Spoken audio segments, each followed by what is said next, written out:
Storytime, comment je me suis tapé l'affiche de ma vie à cause M6. Tout commence il y a 2 ans lorsque je reçois un mail d'une équipe de production qui me dit « Hello Julia, on t'a vu sur les réseaux, on voudrait faire un reportage sur la tendance des gourdes. On voudrait faire un reportage très bienveillant, très good vibe, ne t'inquiète pas. Qu'est-ce que t'en penses ?» Mail auquel je réponds « Hello, avec grand plaisir. » En vrai je me dis voilà, c'est pas un sujet hyper poussé, hyper développé. En vrai c'est un sujet tendance du moment. Pourquoi pas. Je tiens à préciser donc le reportage c'était il y a 2 ans. Ils le repostent tous les ans parce qu'ils font tellement de statistiques avec voilà. Donc je leur réponds, je veux bien faire ce reportage mais vraiment que si c'est bienveillant et tout. Moi j'ai déjà vu plein de trucs de la télé où les gens ils passent pour des débiles, je veux pas ça. Et là ils arrêtent de me répondre par mail et ils m'appellent. Donc il n'y a aucune preuve écrite suite à ça. Ils m'appellent, ils me disent mais non t'inquiète pas, c'est vraiment bienveillant, qu'est-ce que tu veux mettre en avant pendant le reportage et tout. Moi je leur réponds bah voilà, j'aimerais mettre le côté en avant écologique parce qu'on consomme moins de bouteilles en plastique vu qu'on consomme dans des gourdes. Le fait de consommer de l'eau, de bien s'hydrater et tout chez les jeunes c'est quelque chose de positif. Et là ils me disent ok pas de souci, on est chez toi dans 4 jours. Donc l'équipe de production arrive chez moi, ils me disent mais est-ce que tu as une collection de gourdes? Je dis non j'ai une gourde, enfin voilà. Ah ok, est-ce que pour le reportage tu pourrais aller acheter une gourde? Ok, ça me dérange pas, enfin, je vais dans un magasin acheter une gourde pour le reportage, ok. Tilte rien et tout. Et donc on commence le reportage, ils sont super sympas. Franchement l'équipe est trop gentille. Je me dis oh trop cool, trop bien, c'est l'expérience en vrai, enfin c'est un truc que tu fais pas souvent dans ta vie, trop cool. Et là, ils me font signer un document où je donne mon droit d'image pendant 35 ans. Sauf qu'à l'époque, moi, j'avais pas d'agent, donc personne pour un peu vérifier tout ça et tout. Je me dis, bon, en vrai, ils sont gentils, c'est pas grave, genre, ça me dérange pas, quoi. Et donc, même s'ils sont très sympas, ils commencent quand même à me poser des questions et à me demander de dire des choses que je dis pas spontanément.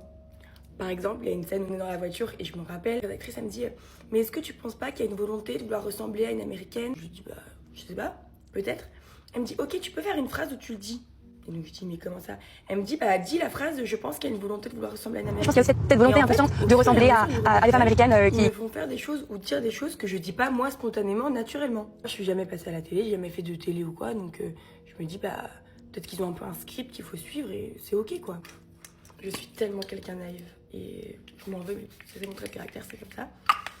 Et donc je me dis que c'est ok. Et puis là il y a vraiment d'autres scènes où ils me font faire des trucs. Par exemple on arrive au restaurant de ma maman. De base j'ai jamais ma gourde au restaurant de ma maman, mais ils m'ont demandé de la prendre donc je me dis ok. Et là ils me disent est-ce que tu peux boire dans ta gourde? Donc je dis ok. Et après ils me disent attends on a mal pris, faut que tu rebois. Ils me font refaire cette scène 5 ou 6 fois. Et en fait pendant le reportage ils ont fait comme si je faisais que de boire dans ma gourde pendant pendant le service. Pas du tout. Et donc c'est la fin de tournage, on a tout fait, ils m'ont fait acheter une gourde et tout, enfin bref. Ok. Mais bon, ça s'est quand même bien passé. Et moi, je me rends pas compte sur le coup qu'ils m'ont eu, quoi. Et carrément, j'envoie un message à la rédactrice en mode merci pour cette journée de tournage, ça a été super enrichissant, super intéressant, trop cool. Et dans le message que je lui fais, je lui redis bien s'il vous plaît, tournez ça, bienveillant, me faites pas passer pour quelqu'un que je ne suis pas. Et elle me répond mais non, Julia, t'inquiète pas, j'y veillerai et tout. Vraiment trop gentil. Et je comprends pas comment tu peux être aussi gentil avec quelqu'un et berner quelqu'un comme ça, quoi. Et là, le reportage sort à peu près 1 mois après, il y a 2 ans, mais 1 mois après. Et là, je sais que je suis finie. Je sais que c'est la fin pour moi. Ils ont écrit. Et pareil, ils ont mis que l'extrait de mon reportage. Il y avait tout un reportage sur les gourdes. Ils ont mis que le mien sur tous leurs réseaux sociaux. Où il y a écrit en gros un texte. Elle est accro à sa gourde. Mais je suis pas du tout accro à ma gourde. Je m'en fous de ma gourde. À la fin, ils disent quelque chose qui vire presque à l'obsession. Mais pas du tout. Au début, sur le coup, je me dis, ok, je vais le poster moi-même sur mes réseaux sociaux. J'ai supprimé parce que voilà. Et là, donc, quand ils l'ont publié la première fois, c'était ok. Et cette année, ça a fait des millions de vues. Reçu des commentaires. J'ai jamais eu ça de ma vie. On m'insulte de S-A-L-O-P-E. Alors, ok, je ne savais pas qu'on pouvait aller jusque-là, mais ok. Les gens disent, non, mais elle est vraiment débile. Il y a 2 cours. Enfin, après, il y a des commentaires où c'est horrible. Mais c'est drôle entre guillemets. Moi, faut dézoomer, faut prendre un peu de recul, c'est pas la fin du monde non plus. Bon, je reçois vraiment des milliers de commentaires horribles. Du coup, je leur ai envoyé un mail en disant bah écoutez, est-ce que vous pouvez faire quelque chose, supprimer la vidéo, faire quelque chose. Bien évidemment, ils ont même pas daigné répondre à mon mail. Ça m'étonne pas, mais j'ai vu le côté humain de la télé quand ils sont venus au reportage. Je me suis dit ils sont humains, ils pourront pas me faire ça. Eh bien, je crois que je me suis encore une fois fait avoir. Je me dis déjà que pendant 35 ans, ils vont pouvoir republier mon reportage. Ok, horrible, mais bon. Sur le coup, ça me faisait vraiment mal au cœur et tout. J'étais vraiment pas bien et tout en mode non, mais c'est horrible, je passe pour une débile, voilà.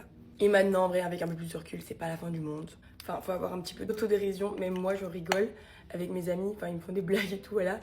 Parce qu'ils savent qu'ils me voient jamais avec ma gourde, mes amis. Ils savent que je suis pas une folle de gourde. Mais bon, c'était quand même horrible. Je le ferai plus jamais. Je passerai plus jamais à la télé. Puis voilà, il y a un moment, j'apprends de mes erreurs.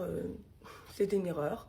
C'est pas la fin du monde, il n'y a pas mort d'homme. Mais je peux vous assurer une fois, pas deux. La télé, plus jamais. Voilà, petite story time.